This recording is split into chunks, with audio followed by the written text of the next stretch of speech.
In a positive character arc, we see a character move from an internally unfulfilled status to a more fulfilled status. And they do so by facing their internal struggle, the thing that they believe about themselves and the world that doesn't serve them. Welcome to the Write It Scared podcast. I'm your host, Stacey Fraser, a formerly repressed creative soul turned fiction writer, story editor, and author accelerator certified fiction book coach. At Write It Scared, we tell the truth about why writing a novel is so hard by acknowledging that most writers grapple with two stories. The one they want to put on the page to the best of their ability, and the often subconscious internal story that prevents them from doing it. This show is designed to help you identify and rewrite the internal narrative holding you back while you discover and write the story you want to tell and learn all the tools to help you do that successfully. Join me each week for a new episode where we'll talk about writing to deepen our understanding of the craft and of ourselves as writers. Writing a novel is an inside job that we do not do alone. Welcome to Write It Scared. I'm glad you're here. Let's dive in. Hi, writer. Welcome back to the Write It Scared podcast. I'm your host, Stacey, and it is a cold, frosty January morning here. I've got a cup of warm coffee. And I hope if it's cold where you are right now, you've got something warm in your hands too, and that you're doing well and chipping away at your 2025 writing aspirations.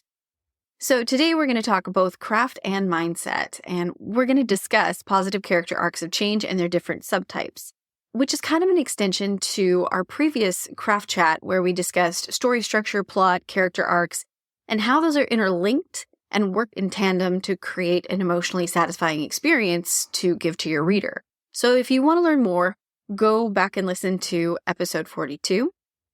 But I also wanted to touch on this topic of time management and productivity because I'm disturbed, like in the best way. I'm reading this book called 4,000 Weeks, Time Management for Mortals by Oliver Burkman, and it is just slapping me in the face with reality, but not in a bad way. So if you're like me and you feel like there's just never enough time to get it all done, then I think this topic and book will interest you. And now I'd heard a lot of good things about 4,000 Weeks. It's touted as one of the most important books ever written about time management. So it had definitely made it onto my TBR, and I suspect I subconsciously saved it to read over the new year because, what better time is there to shore up the ship and focus on productivity and efficiency and really get things done, right? Well, let me tell you, I am beginning to think of 4,000 Weeks as the anti-productivity and time management book, but again, still in the best way. I'm finding it the equivalent of being woken up from a nice dream by a bucket of ice water poured directly on my face. But please don't let that scare you. It's a really good read so far. I haven't finished it. I'm a little over halfway. So this book abruptly brings the reality that our time on Earth is finite right into the forefront of consciousness. And then it says we will never become productive or efficient enough to accomplish everything we desire. And that the belief that we can accomplish everything is a dangerous pipe dream. A pipe dream that we've bought into as a society. And that, in and of itself, devalues our choices and leads us to make worse and worse decisions. Actually, the more efficient and productive we strive to become to get more done and save time and have more time, the busier and more overwhelmed and discontented we become. Now, none of that is a spoiler. It's on the jacket copy. And I really had to think about this.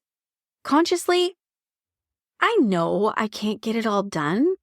I have to choose. But sometimes I still behave as if I could. And I certainly am still constantly striving for that perfect balance of time management, productivity, and efficiency. And I still beat myself up when I fall short. And only then, in retrospect, do I give myself some grace and say, hey, I'm only human. I did the best I could. And now I'm just thinking maybe the problem is I'm setting myself up for failure from the jump. Maybe my expectations are too high, and maybe there's a better way. Maybe part of the solution lies in truly accepting the reality that getting it all done is never going to happen. When I reflect on how much I try to cram into my schedule, on the embarrassing number of planners and time management apps and calendars I've purchased, and how desperately I'm attracted to anything that will save me time, and how irrationally I become, or sometimes become, when things like kids, pets, partners, a bad night's sleep get in the way of my precariously and painstakingly scheduled life, I can see that the idea that I will get it all done and that there must be a way to do this through efficiency and productivity is not working out that well. I'm not happier or more at ease, and definitely not more accomplished. So a quick check over the last 5 to 10 years of my life gives me an accurate assessment of this. No, this thought process and behavior isn't serving me. Now, I haven't finished the book yet, as I said, but I am really glad I picked it up, despite the rude awakening. Because, pain's the preface to growth. But it's shifting my perspective and my energy from I must do all the things to I'm privileged to have the ability to choose. And also from the fear of missing out on something to the joy of missing out because my choices reflect what I truly value. And I'm seeing how those choices need to shift a little bit because I only have so much time here. The book is called 4,000 Weeks because that's the average lifespan of a human being. And I only have about half of that left. Here's a couple nuggets from the book that I highlighted last night. I happen to be alive, and there's no cosmic law entitling me to that status. That's from page 67. And the other, which is my favorite, the core challenge of managing our limited time isn't about how to get everything done. That's never going to happen. But how to decide most wisely what not to do and how to feel at peace about not doing it. That's from page 71. So like I said, this is definitely making me think about how I'm spending my time, who I'm spending it with, and opening my eyes to the fact that I have been laboring under a false belief that isn't serving me. And that belief is that I can get it all done by being more efficient and productive. And that's going to allow me to accomplish all the things I want to accomplish and get it all done. And because of that, I'll be happy. So yeah, that's not working. So if you also feel similar to me and maybe are discovering that you've been laboring under a bit of a false belief here, and maybe an eye-opener gut punch might help you too, I would recommend reading it. And if you've read it, I would love to know your thoughts. So let me know if you've enjoyed it, or maybe enjoyed is a bit strong of a word. But either way, you can reach me at my email address, stacy@rightitscared.co, or you can send a text to me directly through the app on whatever podcast platform you're listening in on. Okay, writer, that was a lot to think about. Thanks for hanging in. So now let's transition and jump into our craft section and talk about positive arcs of change and their subtypes. Stories featuring a protagonist with a positive arc of change are usually about hope, inspiration, and overcoming. It's no surprise that they're popular because we love seeing people overcome difficult situations and learn the error of their ways so that they can change for the better. And the reason we love these is because of empathy, which is the ability to identify with another human being's emotional experience. We've all had hard times. We've all faced challenges and had to stand back up and go again, even when we didn't want to. And seeing someone else rise through the muck, even if it's a fictional character, allows us to believe that we can too. So here's an example. Raise your hand if you've ever seen Rocky. Now, I doubt many of you who are listening today are getting ready to take their first shot at a heavyweight title. But I will bet you dollars to donuts that you've experienced being the underdog, and you can connect with them. So you see, it's not really about the specifics of the story that engage us, the heavyweight boxing title. That's not what makes it resonate. It's about the generality, the feeling of not believing in yourself, of doubting yourself, and then rising to the challenge and proving to yourself that you're capable.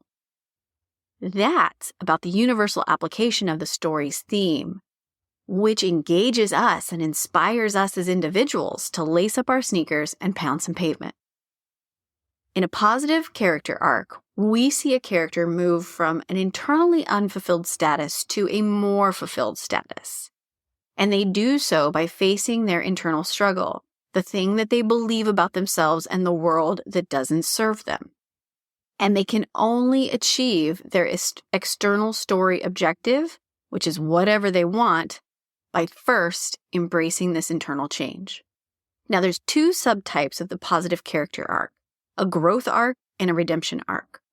Both arcs will begin with a character who's unsatisfied with their current situation or station in life. And the difference between the two is really about the emotional and social starting points of the protagonist, so I'll make sure to point that out when we get there. We're going to look at a growth arc first. So in a growth arc, the protagonist is usually seen as an ordinary person and generally a good person. They're moral, they're kind, they're good-hearted. Though they may be mistreated, they usually haven't done anything to deserve that, and they always have a faulty belief system. Despite being good, deep down, they think that something is wrong with them, which is the reason for their current unfulfilled circumstance. They think that there's something lacking about them internally, and they're going to have this false belief that we spoke about in episode 42, when we talked about the ingredients for constructing a character arc. And this false belief doesn't serve them. It's something they believe about themselves or the world that isn't true, which is based on an experience from their past, usually in their younger years, and we call this the wound. And from this, they will have an external want founded in that faulty belief system. And then finally, they will possess an unconscious desire or need or inner longing, which represents the lesson they need to learn, and it directly contradicts their false belief. And that lesson also expresses the overarching truth or the story's core message. So that was a bit of a recap on the ingredients for constructing a character's arc. Now, the most famous of all growth arcs in recent genre fiction is likely Harry Potter. When we first meet Harry in Harry Potter and the Sorcerer's Stone, he's a nice kid. He's orphaned, neglected, mistreated, but he's a nice, kind, moral person. He's certainly way nicer than his aunt and uncle and that spoiled brat of a cousin. I don't remember his name. But the thing is that Harry doesn't believe he'll amount to much, and he believes he's unwanted. That's what he's told, and that's what he's leaning into believing. And he's lonely and timid, and he's really uncertain in the beginning of the story. But by the end of the story, he has gained friends, acceptance, self-confidence, and he believes that there is a place in the world where he belongs. So Harry, now he's an interesting example because he is someone who thought they were ordinary and became extraordinary. Now, in some craft references, you'll hear this called a transformational arc, but to me, that's just confusing. Harry has a growth arc, and all arcs except static are transformational. And an important thing to note here about a growth arc is that protagonists don't need to be like Harry. They don't need to become heroes in order to grow internally. They go from being a discontented, ordinary person, or at least they think they're ordinary, and they learn a truth that helps them grow internally, and that is what helps them to change their external situation. But they do not have to do a 180. They don't have to become a hero or a heroine or anything like that. They can still stay a normal person, so your growth arc certainly doesn't have to demonstrate someone who thinks they're an ordinary boy and learns they're a wizard. Okay, now let's talk about redemption arcs. Now, out of all the arcs, I think this is one of my favorites. In a redemption arc, the character often begins at a low point, personally or professionally. They've had a fall from grace, or they weren't really that great of a person to start with. These are morally great characters, and I like them because, to me, they represent a truer form of human nature. There's good and bad in all of us, right? And who we become depends on what we embrace and our choices. So these characters have all the same ingredients that make up their arc. They've got a wound and a false belief. They have external desires, a need, a longing, and of course, a lesson to learn. And in the end, this character will make different choices than they would have at the beginning of the story. And whatever was unredeemable about them is not swept away. In fact, it can't be ignored at all. Instead, these characters have to learn to face it and accept whatever the consequences are that come with their unredeemable acts. And the story's conflict will force them to see and admit the error of their ways.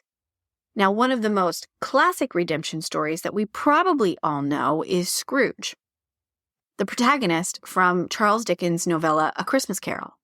Scrooge grows from a penny-pinching miser to a benevolent benefactor because of the conflicts that are presented to him in the story.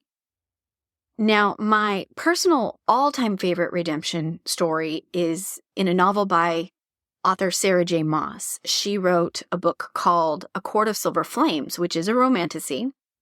And in that book, it's a little spoiler alert here, but the protagonist, Nesta Archeron, goes from an angry, self-loathing alcoholic who's jealous of her sister and secretly blames herself for her parents' death, to someone who faces her struggles, admits where she screwed up, and she becomes brave and selfless and finally sees that she also deserves love and acceptance. That's the kind of story I enjoy. So regardless of whether you have a growth or redemption arc, the story structure is going to force these characters to see the truth of their faulty belief system and embrace a new way of living. So we're going to run through story structure for a positive character arc of change so that you can see where the protagonist begins from an emotional set point and how they end by the end of the story. So in the beginning of the book, and remember, we're thinking about a book as something with a beginning, a middle, and an end. In the beginning, there's a problem. In the middle, it gets worse. At the end, we figure out a way to solve the problem. So in the beginning, which is about the first 25% of the story, which we also call Act 1 in 3-act story structure, we will see a protagonist living fully invested in their false belief. So this would be Scrooge being the penny-pinching miser, being rude to everybody, mean to his employees, saying that human connection isn't worth it. That's not what really matters. It's the almighty dollar that matters. That's his belief system. And then there'll be an event that creates a problem for this character and disrupts their life as they know it. And they're going to try to solve it based on their faulty belief system. And a lot of times, this might look like they're going to deny that anything happened. They're going to resist it. But the pressure will continue to mount until they can no longer do that anymore. And this looks different in different stories. For example, in Harry Potter, there is resistance after what we call that first disturbance to the character's status quo, or otherwise known as the inciting incident or the catalyst, which in Harry Potter, part of it is that he learns that he can speak to snakes. And then he starts getting letters from Hogwarts. But it's not Harry doing the resisting. He actually wants to open the letters. It's his family that is resisting. So it doesn't always have to be the protagonist who is resisting that call to adventure. It can be someone else who's putting that over them. But often the character feels they're kind of powerless to stop things. So something will happen to move the character forward. And the character will take action to move into the next part of the book, which is the middle. We also call this the second act. And this goes from about the 25% mark up to the 75% mark of the book. It's a big stretch of the novel. So at this point, it becomes clear to the character that they can't solve the problem with their usual MO. They will take action. They have to engage. And in order to make them engage, you've got to ratchet up the stakes. But again, all of their actions will be in service to their false belief. So even though Harry goes with Hagrid to Hogwarts, he's still very unsure, very insecure of himself, and doesn't truly believe he belongs. And the conflicts that he faces test that within him. But in the middle of the book, the character will have an experience that will open their eyes a little bit, and they will start to see how their faulty belief system is beginning to fail them. Most of the time, they still think they can move forward by taking the same action as they have in the past. They still think they can kind of outmaneuver this, they don't really have to change all the way. They may see the truth. Maybe the truth has been told to them. But oftentimes they're held back by fear that the cost associated with acting on the truth, it's just too much. And they make a decision towards the last portion of the second act, which blows up in their face. It's a bad decision, and this, along with all the other problems that have been brewing, is going to cause things to come crashing down on the protagonist. And we call this the all is lost moment. And the decision that they make here represents that character acting on their false belief. They've leaned into it one more time, and it causes darkness and devastation. Everything blows up in their face. Because although they knew that change was possible, they still made the wrong decision. And that decision basically said that internal change wasn't worth the risk of facing the pain of the wound. And because of that, they are in pain. But they will come out of that. This is called the rise. And this kicks off the last 25% of the novel, which we also call Act 3. And so they're going to see that they do have to change. They will become willing to change and go after what they truly want. And they will finally be willing to risk it all, even if they have to experience the pain of the wound again, even if that's being unwanted or not belonging in Harry's case. So even despite the possibility of a bad outcome, they will move forward. And the last 10% to 15% of the book is the character reaching for what they truly want, doing it the right way. And this is called the climax. And because of that, they have become willing to make this internal shift, accept the truth, and stop believing in the false belief that they had at the beginning of the story. And they rise to the challenge, they defeat the antagonistic force, and achieve their external story objective or goal, whatever that has become. And so finally, then we have the parting shot or the resolution, which shows the character living by a new set of rules and a new belief system. They have embraced what they needed to learn about themselves.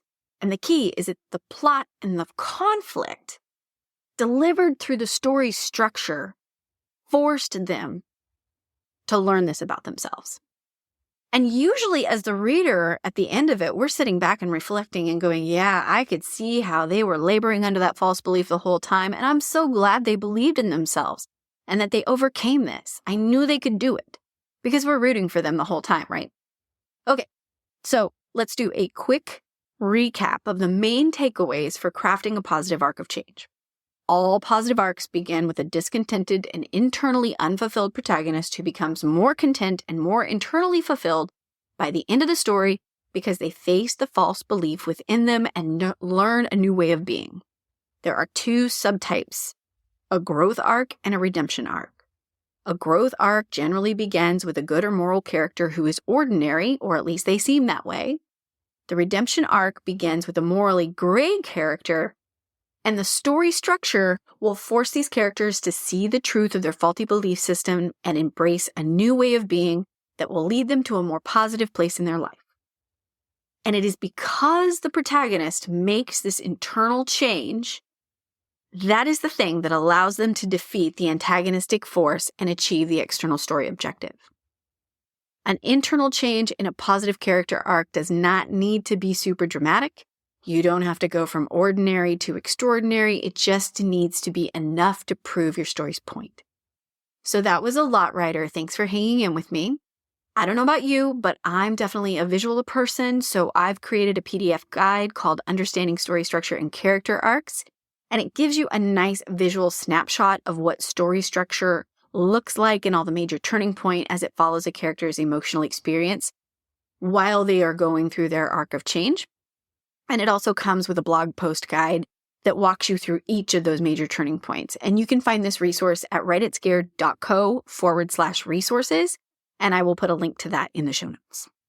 So when we come back to our next craft chat, which will probably be in a couple of weeks, we will talk about the ins and outs of negative character arcs and how to shape them and why it's important to understand them, even if your protagonist has a positive arc of change or a flat arc. And next week, I have another amazing guest lined up for you. I'll be talking with Trisha Jenn Loehr all about writing romance. So I will see you next week. Have a wonderful day. Thank you for listening to the Write It Scared podcast. If you enjoyed today's show, please make sure to hit the follow button so you never miss an episode. And please leave a review. Reviews help other writers like you find the voices and messages they need to hear to continue to write their stories. Let's lift each other up. Remember, you can be scared and still be unstoppable. I'll see you next week.